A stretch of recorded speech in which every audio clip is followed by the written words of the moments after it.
66권의 성경을 3년 동안 공부하는 663 말씀 사경회. 네, 오늘 또 마가복음 말씀을 같이 공부하도록 하겠습니다. 오늘 같이 공부할 말씀은 야이로의 딸을 살리시는 본문인데요. 마가복음 5장 35절에서 43절까지의 말씀이죠. 마가복음 5장 35절에서 43절까지의 말씀을 제가 읽도록 하겠습니다. 아직 예수께서 말씀하실 때에 회당장의 집에서 사람들이 와서 회당장에게 이르되 당신의 딸이 죽었나이다.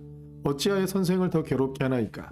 예수께서 그 하는 말을 곁에서 들으시고 회당장에게 이르시되 두려워하지 말고 믿기만 하라 하시고 베드로와 야고보와 요한의 형제 야고보의 형제 요한 외에 아무도 따라옴을 허락하지 아니하시고 회당장의 집에 함께 가사 떠드는 것과 사람들이 울며 심히 통곡함을 보시고 들어가서 그들에게 이르시되 너희가 어찌하여 떠들며 우느냐? 이 아이가 죽은 것이 아니라 잠다 하시니 그들이 비웃더라. 예수께서 그들을 다 보내신 후에 아이의 부모와 또 자기와 함께한 자들을 데리시고 아이 있는 곳에 들어가사 그 아이의 손을 잡고 이르시되 달리다굼 하시니 번역하면 곧 내가 내게 말하노니 소녀야 일어나라 하심이라.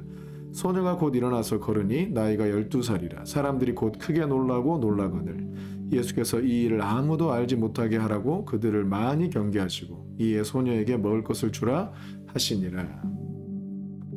자, 이 말씀은 우리가 바로 이 전의 영상에서도 함께 공부했듯이 예수님께서 혈류증 여인을 고치신 사건이 있었죠. 혈류증 여인을 고치셨을 때 그 전에 이제 혈류증 여인이 찾아와서 예수님의 옷자락을 터치하고 예수님은 그 여인이 어디냐 찾아보시고 그 여인을 모든 사람들 앞에서 치유되었음을 선포해 주신 사건이 있었습니다. 바로 그 말씀을 하고 계시는데 야이로의 딸이 죽었다는 소식을 이제 야이로에게 와서 그 집 사람들이 알려준 거예요. 그러니까 예수님이 좀 더 빨리 가셨으면 얼마나 좋았겠어요? 야이로 입장에서. 그러니까 예수님이 지금 아주 바쁘신 상황이었던 거죠. 그 여인을 만나서 그 여인을 찾고 그 여인을 자유케 하고 막 이런 시간이 없었는데, 그런데 지금 그 예수님도 바쁘시고 야이로는 지금 막 속이 타들어가고 있는데 그 여인을 자유케 하시는 그 일을 하시려다가 딸이 죽은 거예요. 그러니까 막 그 집에 야이로의 집에 사람들이 회당장 야이로요 이미 딸이 죽었습니다. 더 이상 예수님을 괴롭게 하지 마십시오 하고 이제 뭐 이미 다 끝났고 아주 정말 초상집 분위기가 됐어요. 근데 그에 대해서 예수님께서 뭐라고 하셨습니까? 두려워하지 말고 믿기만 하라 이렇게 말씀하시죠. 두려워하지 말고 믿기만 하라. 와, 어떻게 이런 말씀 하실 수 있을까? 정말 어떻게 보면 이 말씀 자체는 예수님께 얼마나 좀 이렇게 예수님께 마이너스 되는 상황이잖아요. 모든 사람이 다 이 아이가 이미 죽었으니까 예수님 탓도 아니다. 예수님께 책임 없다. 이게 죽은 걸 어떡하냐. 그러니까 예수님은 가서 그 아이를 살리려고 가지 않으셔도 되고 어떻게 보면 두려워하지 말고 믿기만 하라 이 말씀을 안 하시는 게 예수님께 더 안전해. 어떻게 보면. 그죠? 그러니까 안 하시는 게 나아. 근데 예수님은 거기에 대해서 두려워하지 말고 믿기만 하라. 이렇게 말씀하신 거예요. 막 긴장이 막 팽배해지죠? 막 걱정되기도 해요. 어떻게 이거 안 고쳐지면 어떡해? 못 고치면 어떡해? 막 이런 상황이잖아요. 이게 우리가 사람이라 생각하니까 사람의 입장이라 생각하면 그런 걱정이 들죠. 근데 예수님께서는 두려워하지 말고 믿기만 하라 라고 말씀하셨습니다. 자, 근데 37절 말씀 보면 그때 예수님께서 베드로와 야고보 형제 요한만 데리고 회당장의 집에 들어가셨는데 사람들이 막 떠들고 막 심히 통곡하고 아이가 죽었으니까 이 사랑하는 딸이 막 죽었으니까 막 이러고 있는데 예수님께서 뭐라 하세요? 이 아이가 죽은 것이 아니고 잔다라고 말씀하세요. 정말 이 아이가 죽은 것이 아니고 잔다. 그러니까 이 야이로의 딸이 죽었다는 것을 야이로에게 알릴 때 이게 얼마나 말하기 어려운 내용입니까?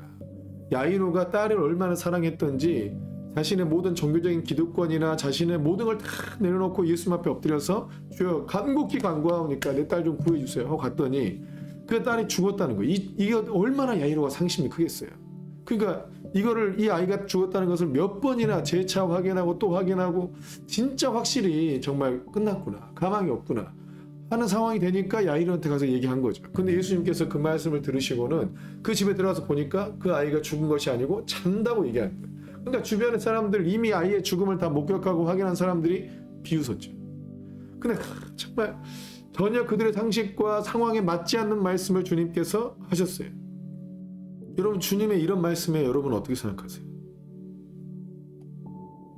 그러니까 주님께서 이런 말씀하실 수 있다는 것은 무엇을 의미하는 것입니까? 또 이런 말씀할 수 있다는, 이걸 담대하게 이런 말씀할 수 있다는 것은 단 하나의 전제가 확실할 때뿐인 것 같아요.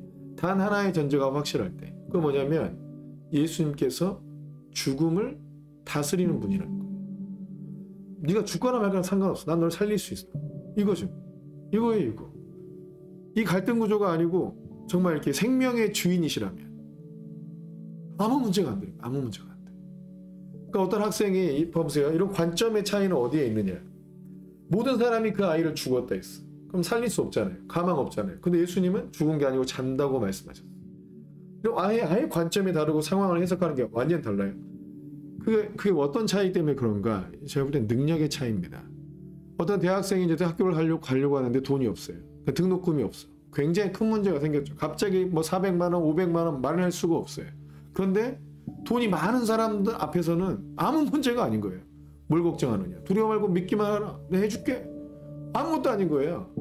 그 돈이 없고 그 능력이 없으면은 굉장히 큰 문제지만 돈이 있는 사람한테는 아무 문제가 아닌 거예요. 그러니까 죽음 앞에서 죽음을 이길 수 없는 사람들의 상황에서는 사람 한 딸이 죽었다. 손 쓸 수 있는 방법이 없어. 아무것도 할 수 없어요. 그럼 끝이지만 그러나 생명을 주관하시는 생명의 주인 되시는 예수님이라면 아무 문제가 안 되는 거예요. 두려워하지 말고 믿기만 해라. 죽은 것이 아니고 잔다. 내가 생명을 다시 넣어주면 된다. 아무 문제가 안 되는 거예요. 아무 문제가 안 돼.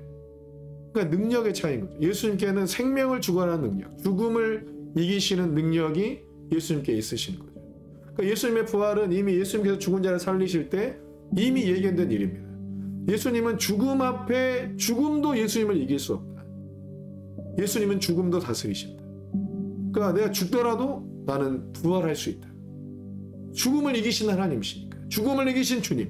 할렐루야입니까? 아멘이죠. 그러니까 이게 죽음도 주님을 이길 수 없다. 할렐루야. 우리 주님은 죽음도 다스리신다. 전능하신 주님이시기 때문에. 그들은 비웃었어요. 그리고 예수님은 자기 그 제자들과 그리고 그 부모와 그 야이로하고 그러니까 이 딸의 부모 그리고 그 베드로, 야고보의 형제 요한 이들을 데리고 그 소녀가 있는 곳으로 갑니다. 그래서 소녀에게 한마디 합니다. 달리다 쿰 일어나라는 거예요. 일어나라. 한마디 하시는 거죠. 한마디. 일어나라. 이게 뭐예요? 일어나라. 한마디. 자, 우리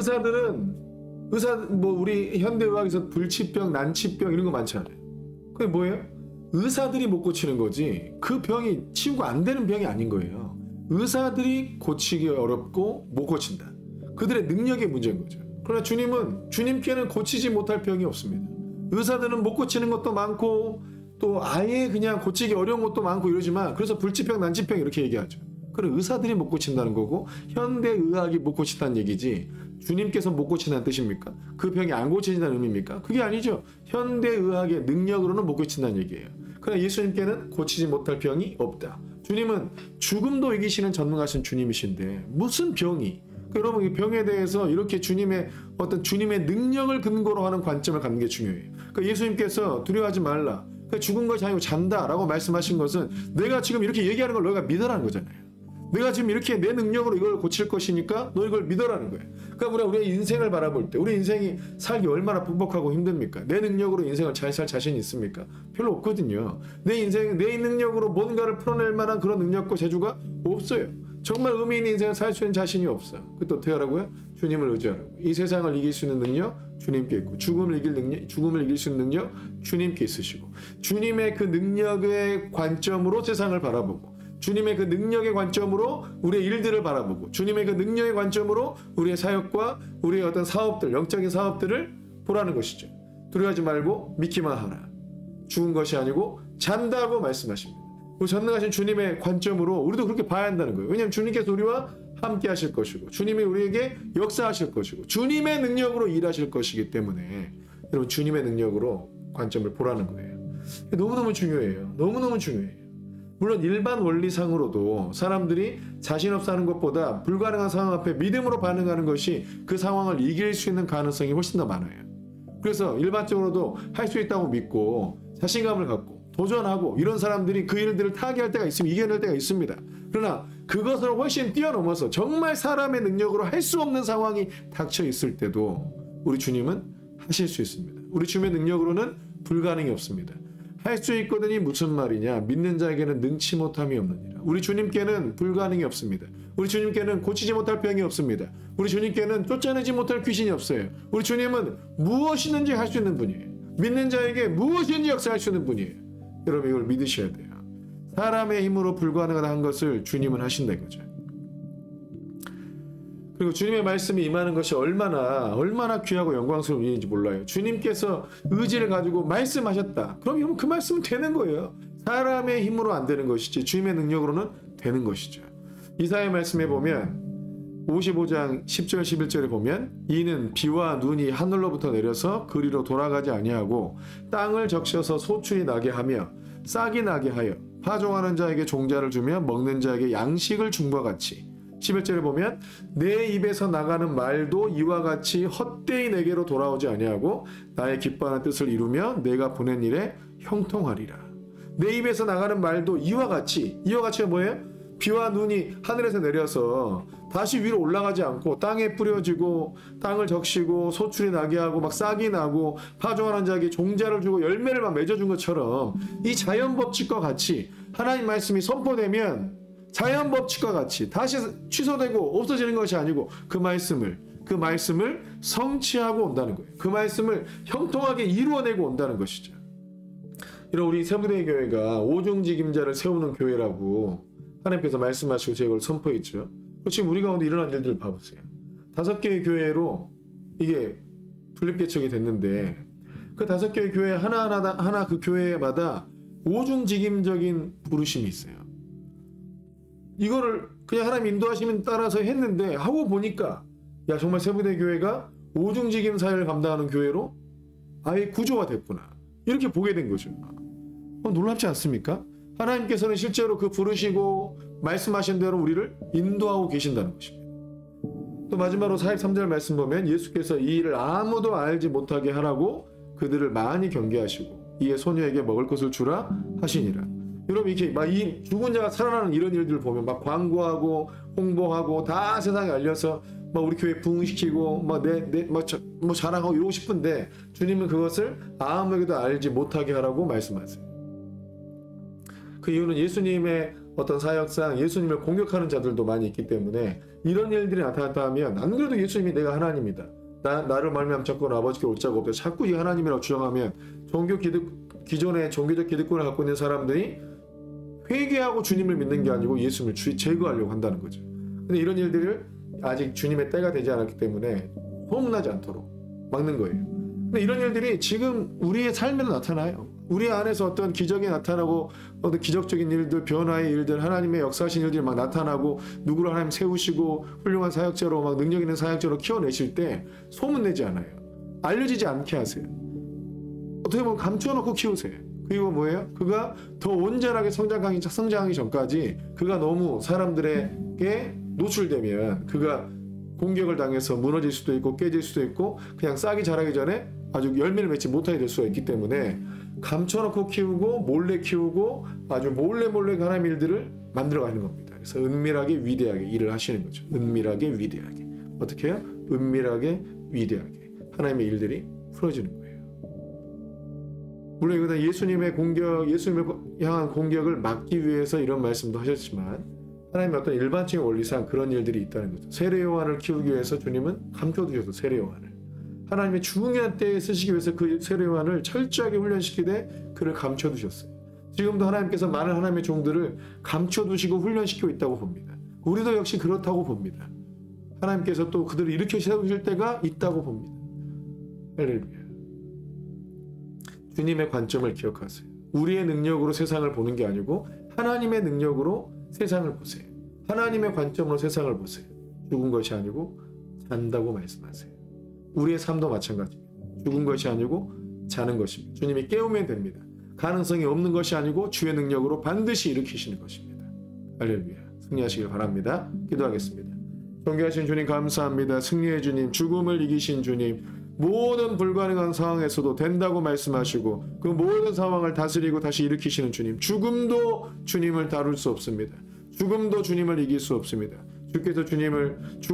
주님께서 죽음을 다스리시고 죽음을 이기시고 모든 어둠의 상황에서 승리하시는 전능하신 주님이심을, 생명의 주관자 되심을 믿습니다. 모두 이런 믿음으로 아버지 하나님 두려워하지 말고 믿기만 하라. 두려워 말고 믿기만 하라. 세상이 무슨 말을 하든 두려워 말고 믿기만 하라. 세상이 다 죽었다고 말해도 두려워 말고 믿기만 하라. 하나님 앞 죽은 것이 아니라 잠다. 주님의 그 능력의 말씀으로 승리하는 우리가 되도록 역사하여 주시옵소서. 감사합니다. 우리 주 예수님의 이름으로 기도했습니다. 아멘.